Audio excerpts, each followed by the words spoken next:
नमस्कार, TV9 मराठीमध्ये आपलं स्वागत। मी प्रज्ञा आणि 36 जिल्ह्यातल्या 50 बातम्या पाहायच्यात। मात्र त्याआधी एक मोठी बातमी आहे। आमच्या ताटातलं हिसकावू नका हे केंद्राला ठामपणे सांगा। पाणबुडी प्रकल्पावरनं अमोल कोल्हे यांनी राज्य सरकारवर निशाणा साधलाय। तर प्रकल्प बाहेर कसे जातील, आम्ही आज राज्य चालवतोय का, असा सवाल अजित पवारांनी केलाय। पाणबुडी प्रकल्प राज्याबाहेर गेलेला नाहीये असंही त्यांनी स्पष्ट केलंय। निवडणुकीच्या दृष्टीने तरुणांच्या मनात रोष निर्माण करण्याचा हा प्रयत्न आहे असंही अजित पवारांनी म्हटलंय।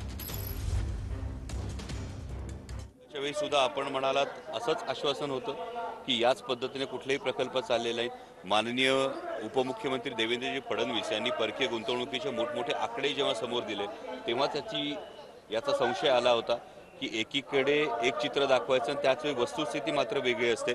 परंतु सध्या महाराष्ट्र सरकार हे केंद्राला ठामपणे नजरेला नजर भिडवून आमच्या ताटातलं तुम्ही हिसकावून घेऊ नका हे सांगू शकत नाहीये। ही सांगण्याची त्यांची परिस्थिती सध्या दिसत नाहीये। हे महाराष्ट्रासाठी दुर्दैवी। राज्याचे मुख्यमंत्री म्हणले की तसं अजिबात झालेलं नाही। मी म्हणूनच मगाशी बोलताना म्हणालो की अशा पद्धतीनं प्रोजेक्ट बाहेर चालले असं कसं होईल। मुख्यमंत्री उपमुख्यमंत्री दोन्ही आणि मंत्रिमंडळातले सहकारी हे काही गप्प बसतील का? आम्ही काय आज राज्य करतोय का? आम्हाला राज्य चालवण्याचा काही अनुभव नाही का?